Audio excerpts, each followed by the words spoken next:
Salut les pirates que je kiffe grave. Alors pourquoi je vous kiffe grave? Parce que c'est dimanche d'abord, ça n'a rien à voir. Mais parce que j'étais plus que surpris de l'engouement de la formation qui est sortie cette semaine sur retrouver son côté femme fatale pour retrouver son conjoint. Et franchement, merci pour tous vos commentaires parce que c'est génial. Et les maris maintenant vont devoir vous mériter parce que maintenant que vous avez compris ce qu'il y a dans cette formation. Et dans cette formation, on parle de l'humour. Et souvent, il y a une formation complète d'ailleurs sur l'humour. Souvent, dans l'humour, quand on fait des coachings, vous me dites, mais je sais plus, j'ai perdu mon humour, etc. Et je voudrais vous faire une vidéo aujourd'hui sur quelle est la différence entre l'humour masculin et féminin, parce que ça peut vous aider. Vous ne pourrez reconquérir votre couple. Il faut qu'il y ait du bonheur, de l'humour dans ce couple-là. Il faut que vous passiez des bons moments. On va faire un point sur l'humour. Est-ce que l'humour va varier d'un sexe à l'autre? Est-ce qu'il y a des choses à faire différentes? Peut-être bien que oui, peut-être bien que non. En classe, les clowns, les clowns de la classe sont souvent des garçons. Ça peut arriver que ce soit des filles, mais il y a beaucoup plus de garçons. C'est comme ça. Les différences documentées dans la manière dont le sexe utilise et réagissent à l'humour expliquent sûrement ce phénomène lié à l'humour. Alors, une recherche nommée par Provine, qui est un chercheur à Maryland, révèle que les femmes qui publient des publicités personnelles recherchent un partenaire qui pourrait les faire rire, 2 fois plus souvent qu'elles proposaient elles-mêmes d'être à la source de l'humour. C'est-à-dire qu'elles cherchent dans les petites annonces, on va dire, comme ça, les Tinder, je ne sais pas quoi, des hommes qui ont de l'humour, mais elles ne disent pas forcément « je suis quelqu'un qui a beaucoup de l'humour ». Beaucoup d'humour. Les hommes, de leur côté, s'offrent en tant que fournisseurs d'humour. Ils disent 1/3 de plus que les autres, que les femmes, qu'ils ont de l'humour. On a constaté dans différentes études que les hommes n'ont aucune préférence pour les femmes très drôles, mais que les femmes ont tendance à choisir des hommes plus drôles comme partenaires. Donc l'humour féminin va servir à détendre la situation. Bien que les deux sexes disent avoir un sens de l'humour dans les recherches que l'on a fait, les femmes interprètent cela comme quelqu'un qui me fait rire, et les hommes interprètent ça comme quelqu'un qui rigole de mes blagues. Donc l'humour, c'est pas fait, c'est quelqu'un qui me fait rire, et l'autre quelqu'un qui rigole mes blagues. Vous voyez la différence? Donc vous, mesdames, pensez à rire aux blagues de votre conjoint, quand il en fait, quand on a la chance qu'il en fasse, évidemment. Mais vous avez choisi des yaourts au chocolat, ne venez pas pleurer parce que vous n'avez pas des yaourts à la vanille. Bressler, il a bossé aussi avec Basseline. Ils ont demandé à des sujets de choisir entre des paires, de partenaires potentiels pour une aventure d'un soir, un plan, comme on dit, un rendez-vous, une relation à court terme. Voilà. Et puis, on a fait poser la même question pour une relation de long terme et même pour une amitié. Eh bien, dans chaque situation, un partenaire a été décrit comme réceptif à l'humour, mais pas drôle à lui-même, et l'autre partenaire a été décrit comme très drôle, mais pas intéressé par les remarques humoristiques des autres. Dans tous les scénarios, à l'exception de l'amitié, les hommes ont choisi des femmes qui riaient de leurs blagues, tandis que les femmes choisissaient des hommes qui les faisaient rire. Vous voyez la différence? Vous avez compris? On émet souvent l'hypothèse en neurosciences qu'un sens de l'humour est un signe d'intelligence, de gènes forts chez les hommes, et que les femmes aiment bien le sexe avec des hommes qui ont des gènes forts, on va dire, positifs. Ça, c'est lié évidemment à la grossesse, puisque on a inconsciemment l'idée qu'un homme drôle a un bénéfice pour protéger sa progéniture. On a fait des recherches spécifiques en humour, notamment Scott Barry Kaufman, qui est de New York, je crois. Oui, lui pense que ce processus, connu sous le nom de sélection naturelle sexuelle, explique pourquoi l'utilisation de l'humour est importante dans les premières étapes de la relation, mais aussi au moment de la crise existentielle, quand vous allez revenir ensemble. Quand vous n'avez pas grand-chose d'autre à faire. Une personne qui est pleine d'esprit qui va utiliser l'humour de manière intelligente et originale, je vous apprends à le faire dans les formations et dans les coachings, mais vous avez une formation complète sur l'humour, hein, va pouvoir distraire l'autre, mais va montrer aussi qu'il a de l'intelligence, de la créativité et de côté extraverti finalement, et c'est-à-dire c'est des aspects de la personnalité qui vont donner envie d'être dans l'ouverture et dans l'expérience. On a même fait une étude sur les femmes ovulantes, au moment où elles ont les ovules, et, elles ont, ouais, et les hommes drôles. Hein. Eh bien, on a découvert à ce moment-là, hein, alors ça c'était à Los Angeles, hein, c'était Miller, je crois, non, Miller, bon, je pense que c'était Miller. Les chercheurs demandent à des sujets féminins de lire des descriptions d'hommes pauvres mais créatifs et d'hommes riches mais non créatifs. Et ils évaluent, ces femmes-là, la désirabilité de chaque homme. Eh bien, Miller constate que pendant les périodes de fécondation, enfin fécondité élevée, les femmes choisissent 2 fois plus souvent les hommes pauvres et créatifs que les hommes riches et non créatifs pour des relations à court terme. Aucune préférence n'a été trouvée pour les relations à long terme. Vous voyez? Donc, il y a vraiment une attirance pour l'humour dans le couple. En plus de l'attirance que les femmes ressentent pour les hommes drôles, les hommes trouvent les femmes plus attirantes quand elles rient. Cela pourrait être dû au fait notamment que le rire signifie plaisir et intérêt, connexion émotionnelle et compréhension. C'est toutes les qualités que l'on peut souhaiter chez un partenaire potentiel, surtout sur de la longue durée. Provine a fait une autre étude, Provine c'est l'université de Maryland, il observe l'interaction sociale dans divers espaces publics et tout en étudiant la conversation spontanée de 1200 personnes et on note tous les épisodes de rire qu'il y a eu, hein, quand ils ont rigolé. En examinant les épisodes de rire, il a constaté, en tout cas lui, que les femmes rient beaucoup plus que les hommes et que les hommes et les femmes se moquent davantage des hommes que les femmes. Ok? Je répète, les femmes rient beaucoup plus que les hommes et les hommes, hein, les femmes rient beaucoup plus que les hommes et les femmes se moquent davantage des hommes que les femmes. Les femmes se moquent davantage des hommes que les femmes. Bien que les hommes fassent toujours plus rire les femmes, beaucoup de recherches nous ont montré que, à plusieurs reprises, les hommes et les femmes sont tout aussi drôles en matière de production d'humour. Vous êtes, mesdames, aussi facilement productrices d'humour. Alors évidemment, dans les formations, je vous dis plutôt, mesdames, quel type d'humour faire, et messieurs, ça sera pour la formation qui sort mercredi, comment être un bonhomme, qu'est-ce qu'une femme à crise attend de son mari, ça c'est pour mercredi, ça arrive. Eh bien, je vous parle d'humour aussi, mais c'est pas le même. Le plus grand rire des hommes est davantage la conséquence de facteurs sociaux que le signe d'une capacité supérieure de production d'humour. Vous avez compris? C'est pas la peine d'être super intelligent, de faire de super blagues, créer des bons moments. Ça, c'est super important. Les hommes et les femmes obtiennent des résultats très similaires aux tests d'appréciation de l'humour. Si on scanne le cerveau des sujets masculins et des sujets des féminins, tout en évaluant les côtés drôles de dessins animés, par exemple, eh bien, les deux sexes qualifient le même nombre de dessins animés de drôles et les ont classés dans le même ordre de drôles, les hommes et les femmes. Donc les hommes et les femmes sont tous les deux drôles, mais de manière complémentaire, différente. Le sexe opposé peut vous trouver drôle, et alors que les femmes ont tendance à partager des histoires humoristiques et adopter des approches narratives, hein, comme le storytelling, les hommes utilisent plus souvent des one-liners, ce qu'on appelle, et se livrent à des slapsticks. Les femmes ont tendance à utiliser des jeux de mots, un humour autodestructeur, alors que les hommes sont plus enclins à utiliser l'humour physique et actif. Donc c'est parce que l'autre partie, le conjoint, aime bien ça.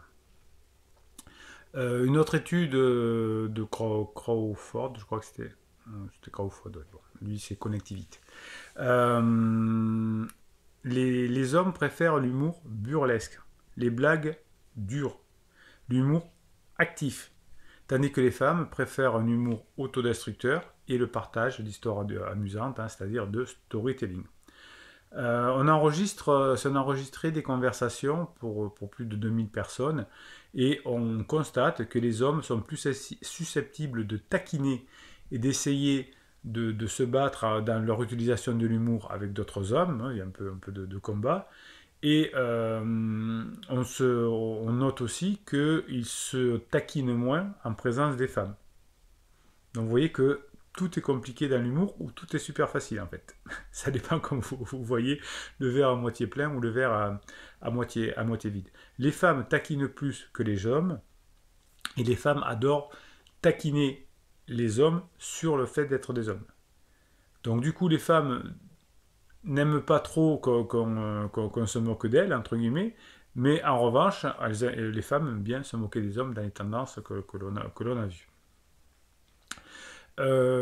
Certaines recherches nous amènent à penser que les hommes rendent la relation plus légère avec les femmes avec la taquinerie, parce que lorsqu'ils ont peur du rejet, le fait de taquiner, elle va leur permettre d'éviter de se sentir repoussés. Et les femmes ont plus de confiance en elles, plus d'assertivité, plus d'affirmation, ouais, aussi, d'affirmation d'elles, quand elles ont de l'humour, parce que ça leur permet finalement de cacher leur vulnérabilité. Donc le rire, c'est une source très précise pour déterminer le niveau d'attraction entre deux personnes. Donc si vous arrivez à nouveau à rire avec votre conjoint en crise, eh bien on va voir que la quantité de rire féminin prédit avec précision le niveau d'attraction entre deux partenaires.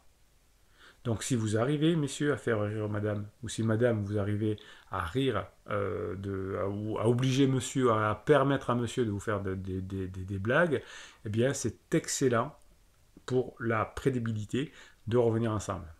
Une femme qui rit des blagues d'un homme indique un intérêt pour lui, donc donnez cet intérêt-là, et cette indication d'intérêt peut susciter encore plus d'intérêt de la part de l'homme, donc c'est un cercle vertueux. Au fur et à mesure que votre relation va s'améliorer, l'humour va vous permettre également d'apaiser les tensions, hein, moins de vouloir gagner. Hein.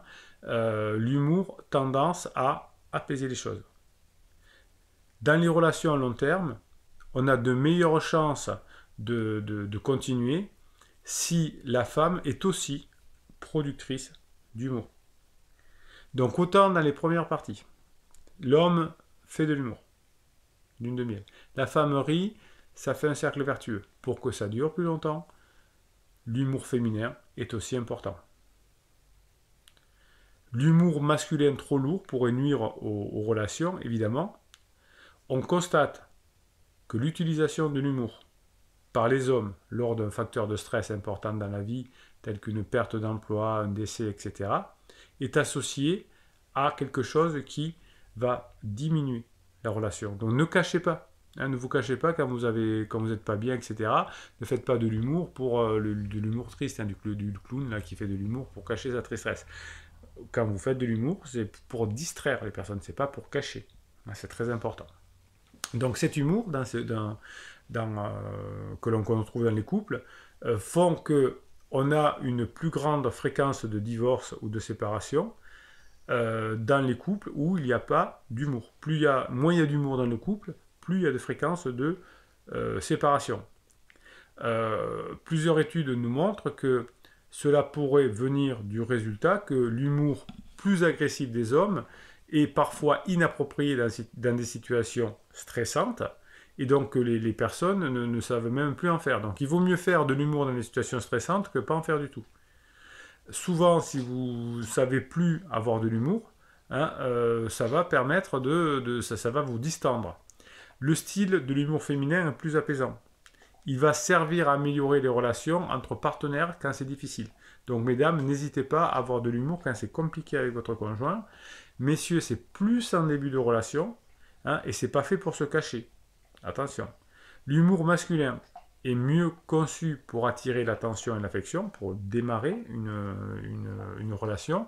L'humour féminin est mieux connu pour le maintenir. Donc faites-moi de l'humour, mesdames. Hein, au moment où vous voudrez retrouver votre conjoint, ça sera beaucoup plus facile. N'ayez pas peur de l'humour d'autodérision, ça réduit la tension hein, quand votre conjoint est en crise. Ça indique que vous n'êtes pas menaçant, qu'il n'y a pas de pression, et vous allez le mettre ou la mettre à l'aise. Hein, le contraire de l'humour autodépréciant, donc, hein, qui est le genre le moins attrayant, c'est-à-dire que je te critique finalement, hein, c'est le sarcasme ou le ridicule, ça marche moins bien. L'humour qui se fait au détriment des sentiments de quelqu'un d'autre va plutôt diviser que de serrer. Hein, donc les taquineries sont légères, sont sur des petites choses. C'est ce qui permet d'avoir du rire, c'est tout. Hein, c'est pas pour faire passer des messages indirects. Donc l'humour joue un rôle important dans les relations à long terme. L'homme l'initie, la femme le maintient par l'humour. Les deux sont complémentaires comme d'habitude. Eh bien, si vous arrivez à faire ça, vous allez récupérer votre couple. Si vous arrivez à avoir des moments d'humour et de rire ensemble, si vous ne faites pas l'humour, c'est plus compliqué pour y arriver. Donc faites-moi les formations, travaillez sur vous, affirmez-vous, faites ce que vous voulez, mais faites-moi de l'humour, c'est important. Alors évidemment, si vous faites des silences radio, ça ne peut pas marcher, puisque du coup, vous ne pouvez pas faire d'humour. Si vous faites des films, moi je te suis, ça ne peut pas marcher, puisque vous ne pouvez pas faire d'humour. Si vous, si vous me faites des lettres magiques, j'accepte tout, ça ne peut pas marcher. Vous ne faites pas d'humour. Si vous écrivez, c'est dur. C'est vachement dur. Vous avez lu des livres de blagues, ça ne fait pas rire. Enfin, c'est plus difficile. Si vous riez au théâtre, si vous lisez le script d'un film, c'est moins rigolo que si vous regardez le film lui-même. Donc parlez, bougez, faites-moi des choses, s'il vous plaît. S'il vous plaît, mettez-moi le bordel dans la société, mettez-moi de l'humour, mettez-moi de la bonne humeur, récupérez votre conjoint en crise. Vous êtes au top, vous êtes mes héros. Qu'est-ce qu'on fait les pirates à plus d'être mes héros? Vous m'écrivez des mèmes toute la journée, même le dimanche. Et je vous les donne ici en fin de vidéo, juste avant les commentaires. Les commentaires, c'est ce que vous pensez, comment vous encouragez, etc. Ça, c'est en dessous de ces vidéos. Sur chaque vidéo, c'est là votre paradis, le paradis des pirates. C'est là où on écrit, c'est là où on se fait plaisir, c'est là où on encourage les autres, c'est là où on a la banane, c'est là où on a la patate. Et c'est là où on met des choses drôles aussi. Allez, on y va. Je te déteste. Par contre, je te bien. Par contre, je t'attraperai bien. Allez, on va le dire comme ça. Je te déteste, mais par contre, je t'attraperai bien. Celle-là, elle est drôle, elle est drôle. Ne mesure pas la distance, mesure mon amour. Oui, il faut attendre que votre conjoint revienne. Il est temps que ça s'arrête, je suis épuisé. Oui, la crise existentielle, à un moment donné, il faut que ça s'arrête. Elle s'arrête tout le temps, hein, c'est sûr. Mais parfois, il nous tarde que ça s'arrête. Vous avez les formations sur justement la phase d'épuisement qui est parue ce week-end. Là, ça va vous faire du bien. Hein. C'est des mini-formations 45 minutes. Elle va vous faire du bien parce que vous allez comprendre l'épuisement. Je t'ai laissé partir et je me suis retrouvé. Ouais, d'abord retrouvez-vous, il faut récupérer votre conjoint ensuite. Ça, c'est bon, ça. Mais vous êtes gonflé. Je suis aussi vulgaire. Bon, c'est trop vulgaire, je ne peux pas vous le dire, ça là. Tu parles pour ne rien vivre. C'est beau, ça. Tu parles pour ne rien vivre. C'est génial. Vos conjoints en crise, qu'est-ce qu'ils font? Ils ont beaucoup de déclaratifs. Et pour ça, pas d'instant, ils sont déprimés, ils ont une faible estime de soi. Je ne suis pas contre les personnes en crise. J'étais en crise aussi à un moment donné, il y a quelques années, je vous l'ai raconté dans plusieurs choses. Donc c'est normal, tout le monde traverse des crises. Mais on est rigolo quand elle est en crise. On est sérieux, je t'aime plus, Et puis on finit par revenir. Alors, tu m'aimes, ça dépend des positions. J'adore. Être populaire sur Facebook, c'est comme être riche au Monopoly. Ah, vous êtes... je vous kiffe. Allez, des commentaires maintenant. Commentaires du dimanche. Tap and One. Tap and One, je vois qui c'est. Question de blonde badass. C'est quoi, cher Bruno, c'est quoi? Non, c'est quand, c'est quoi? La phase plateau pour mon criseux est revenu à la maison depuis 6 mois. Alors oui, Tap and One a récupéré son conjoint grâce au coaching il y a 6 mois environ, alors que c'était vraiment très mal barré, de la magie noire, enfin des trucs affreux. Il est bon, Tap and One très intelligente, blonde et très intelligente, et il dit au bout de 6 mois, il est toujours aussi mal, limite déprime un jour sur deux, donc ça stagne. Et oui, il faut encore du temps, c'est la formation de ce week-end sur les phases d'épuisement. Il est épuisé, le petit chou. Non, c'est pas un petit chou, puisqu'il c'est son mari depuis des années, mais ça a été salé, sa crise. Hein. Christophe Cambas, vu que notre communication est plus régulière et plus agréable suite au coaching, j'ai effectivement recommencé les compliments sur son travail et son physique. Pour le moment, pas de retour de bâton, non, tout va bien. Je profite de ce moment. Bravo Christophe, vous avez bien fait. Tuc, tuc, tuc, tuc. Carole Kiref. Bonjour Bruno, cette vidéo tombe à pic car franchement j'étais plutôt en train de me dire hier 27 ans de vie commune avec des hauts, des bas et je ne voyais plus aucun haut mais plutôt que des bas, des gouffres, des trous profonds, voire des crevasses. C'est beau ça, elle est très bien Carole. Dont on ne se relève pas et dont on ne ressort pas indemne. Ben, mettez votre talent d'écriture au service de l'humour. Je vous propose ça. À tel point que je ne voyais plus aucun moment haut dans ma relation. Au point de penser qu'il est possible de s'être complètement gouré de partenaires. Ah ben, si vous avez fallu 27 ans, hein, et qu'il est quasiment impossible d'être un jour en phase l'un avec l'autre. C'est grave, docteur. Oui, vous me faites peut-être une petite crisounette aussi. Tous les couples, c'est difficile. Tous les couples ont des phases 3, tous les couples ont des phases 4. Voilà. Souvent, on me dit, oui, mais est-ce que finalement, on peut ne pas s'être trompé? Est-ce on peut ne pas être... la relation est peut-être finie? Oui, oui, oui, la phase 2 est finie. La phase 2 elle est finie. La phase 3 est finie. Passez à la phase 4. Quand on est à la phase 4, la relation n'est pas finie. Il faut que vous compreniez le fonctionnement de la relation humaine. C'est indispensable. Vous avez les formations, vous avez les coachings, faites-moi, bossez, mais faites-le moi. Comprenez le fonctionnement de la relation humaine. Comprenez les neurosciences, et ça va vous rendre heureux, parce que vous comprendrez tout. Après, on peut comprendre la physique quantique, on peut comprendre l'anglais, on peut comprendre la comptabilité, c'est génial. Mais si vous comprenez l'humain, d'abord, l'humain, vous comprendrez vous, vous êtes tout le temps avec vous, donc c'est génial. Vous comprendrez votre patron, vous comprendrez vos enfants, vous comprendrez votre mari en crise. Apprenez, voilà, vous avez tout dans les formations, vous allez vous régaler. Allez, mettez-moi des commentaires encore que je puisse y répondre, des pouces en l'air. Faites-vous plaisir, ayez de l'humour, hein. C'est messieurs qui, au départ, l'initient, ensuite c'est madame qui continue. C'est comme ça les relations à long terme, faites-vous plaisir, mettez-moi des commentaires, des pouces en l'air, abonnez-vous à cette chaîne, et rendez-vous demain, je file vous enregistrer la formation de mercredi pour les badass.